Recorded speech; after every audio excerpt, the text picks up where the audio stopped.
यह बात बहुत समय पहले की है। किसी नगर में एक राजा हुआ करते थे। राजा को शिकार करने का बड़ा शौक था। वह शिकार पर जाया करते थे। एक दिन राजा ने सुबह सुबह ही तय किया कि वह शिकार पर जाएंगे। उसने अपने मंत्री और सेनापति को बुलाया और शिकार के लिए निकल गए।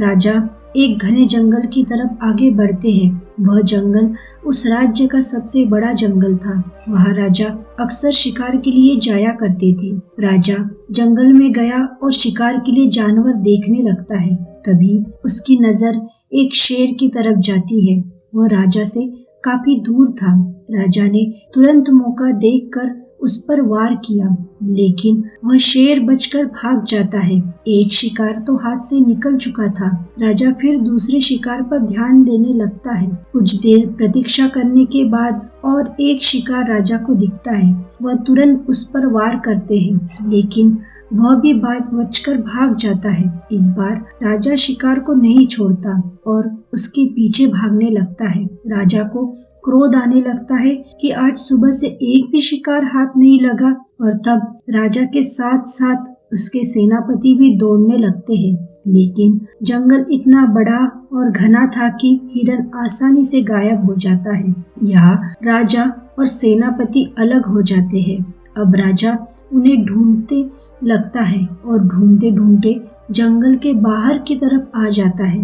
लेकिन यह जंगल के पीछे का रास्ता था। महल जंगल से दूर था। अब राजा के पास ना तो खाने के लिए कुछ था, ना ही पीने के लिए कुछ। और इतनी भागा दौड़ी करने के बाद राजा बहुत थक जाता है। उसे प्यास लगती है। आसपास कहीं पानी नहीं होता और ना ही राजा को दूर दूर तक उसका सेनापति दिखाई दे रहा था। इधर उधर भटकने के बाद उसे कहीं न कहीं पानी मिल जाए या अपने महल का रास्ता मिल जाएगा तो आगे बढ़ता जाता है। तभी उस जंगल के पास आगे जाकर एक झोपड़ी दिखाई देती है।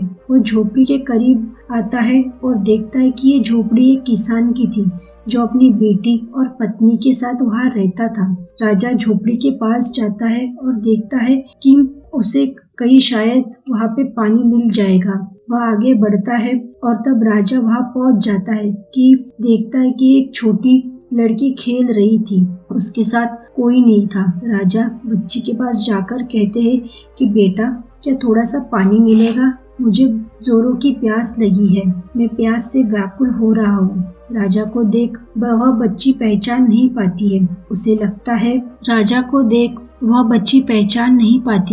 उसे लगता है कि यह कोई राहगीर है जिसके पास यात्रा में जाने हेतु पानी नहीं है। वह राजा को बाहर पेड़ के नीचे लगे एक तख्त पर बैठने के लिए कहती है और बोलती है कि आज धूप बहुत तेज है, आप कुछ देर यही छाया में बैठकर आराम कीजिए। और तब वो भीतर से पानी लाने के लिए जाती है। उस गिलास के पानी में किसी चीज का टुकड़ा गिरा होता है। लड़की यह जानती थी यह पानी पीने योग्य नहीं है, तभी भी वो उस पानी को लेकर राजा को दे देती है। जैसे ही राजा गिलास लेकर पानी पीने लगता है, वह पानी पीने योग्य नहीं है, उसमें कुछ गिरा हुआ है। यह देख राजा को और क्रोध आ जाता है। वह कहता है, यह लड़की, तुम्हें पता भी नहीं है तुम राजा को पानी दे रही हो, बिना देखे कैसे दे सकती हो? और सब वह क्रोध में आकर पूछता है कि तुम्हारे माता पिता कहाँ है? लड़की कहती है कि माता खेत में गई है कुछ सब्जियां तोड़कर लाने के लिए, ताकि शाम को भोजन बना सके। राजा फिर पूछता है कि तुम्हारे पिता कहाँ है? तब वह लड़की कहती है कि पिताजी आज मिट्टी को मिट्टी में मिलाने के लिए गए हैं, आज सुबह से घर पर नहीं है। राजा को क्रोध में कहता है कि जाओ, यह पानी बदल कर दूसरा लेकर आओ और ध्यान रहे इस बार पानी साफ होना चाहिए। लड़की बिना कुछ कहे वहां से दूसरा पानी लाने के लिए चली जाती है। जैसे ही वह घर जाती है, तभी उस लड़की के पिता वहां पर आ जाते हैं। वह राजा को अपने घर पर देख आश्चर्यचकित हो जाते हैं कि राजा यहाँ क्या कर रहे हैं, कहीं मेरी बेटी से कोई भूल तो नहीं हुई। यह पूरा जाते हैं और प्रणाम करते हैं। देखते हैं कि राजा काफी क्रोध में बैठा हुआ है। तब राजा से पूछते हैं कि हमारे घर पे आज आना कैसे हुआ।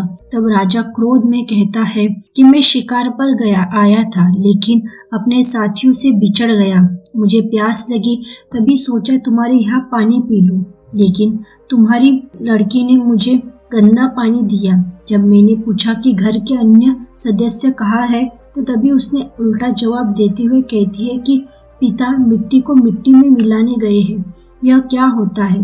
गरीब जानता था कि उसकी पुत्री का उत्तर राजा को उचित नहीं लगा और शायद उसकी बात को समझा नहीं, लेकिन इस व्यवहार का कारण समझ जाता है कि जरूर कोई न कारण होगा, तभी पुत्री ने साफ पानी नहीं दिया।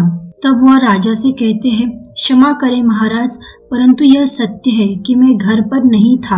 आज गांव में किसी व्यक्ति की मृत्यु हो गई थी। हम उसे लेकर शमशान की तरफ गए थे, तभी मेरी पुत्री ने आपको यह उत्तर दिया। राजा कहता है कि यदि यह सत्य भी है तो उसने मुझे साफ पानी क्यों नहीं दिया? तुमने अपनी पुत्री को यह भी नहीं सिखाया? तभी लड़की पानी लेकर बाहर आ जाती है और देखती है कि उसके पिता आ गए हैं। वह राजा को साफ पानी पीने के लिए देती है। तब व्यक्ति राजा के सामने अपनी पुत्री से पूछता है कि तुमने महाराज को पीने के लिए साफ पानी क्यों नहीं दिया? लड़की को साफ पानी देते हुए क्षमा कहती है, महाराज क्षमा करें, पिताजी क्षमा करें, मेरा ऐसा करने के पीछे एक छोटा सा कारण था। तब अब साफ जल क्यों नहीं दिया? तब वह लड़की राजा को साफ पानी, राजा कहता है कि क्या कारण, कोई ऊंचे स्वर में पूछता है। लड़की उससे बड़ी विनम्रता से कहती है कि पिताजी, महाराज यहाँ पर आए तब बहुत तेज धूप हो रही थी, पसीने से लथपथ थे। यदि उनके आते ही मैं उन्हें पानी दे देती तो इससे उनका स्वास्थ्य खराब हो जाता। इसलिए मैंने उन्हें आने के बाद कुछ देर ठंडी छाया में बैठने के लिए कहा और खराब पानी दिया ताकि कुछ देर तक ये पानी ना पी सके। यह सुनकर राजा कहता है कि फिर तुमने मुझसे प्रतीक्षा करने के लिए क्यों नहीं कहा? तो लड़की कहती है, आप हमारे अतिथि हैं, आपकी बातों को भला मैं कैसे काट सकती हूँ, इसलिए मैंने यह सब किया। अब आप यह पानी पी सकते हैं। पुत्री की बात सुन व्यक्ति कहता है कि मैं जानता था महाराज, तभी मैंने यह कहा कि मेरी पुत्री ऐसा करने के पीछे अवश्य कोई कारण होगा। वह छोटी सी लड़की की समझदारी और चतुराई देख राजा बहुत खुश हो जाता है। वह पानी ग्रहण करके उस लड़की को गले से लगा लेता है और तब उसे गले से हीरो की माला निकालकर उस लड़की को पहना देता है और उस गरीब व्यक्ति से कहता है कि तुम्हारी पुत्री बहुत चतुर और बुद्धिमान है। वह उस लड़की को पूछता है, तुम पढ़ने जाती हो? लड़की ना में सर हिलाती है। तब वो राजा उसके पिता से कहते हैं कि आज से इसकी शिक्षा की पूरी जिम्मेदारी मेरी हुई, मैं इसे शिक्षा दिलाऊंगा। समाज को ऐसे ही बुद्धिमान बच्चों की जरूरत है। और वह उसके पिता को भी अपने यहाँ पर काम पर रख लेता है और उनकी गरीबी दूर हो जाती है। वह व्यक्ति उस परिवार राजा का आभार प्रकट करता है और तब राजा अपने महल लौट जाता है। दोस्तों, इस कहानी से हम यह सीख सकते हैं कि व्यक्ति के कुछ करने के पीछे कोई ना कोई कारण होता है। जब तक आप पूरी बात न जान लो, कभी किसी तरह की राय न प्रतिक्रिया नहीं देनी चाहिए, इसलिए पूरी बात सुन लेनी चाहिए। अगर ये वीडियो आपको पसंद आया हो तो वीडियो को लाइक करें और चैनल को सब्सक्राइब करें। धन्यवाद।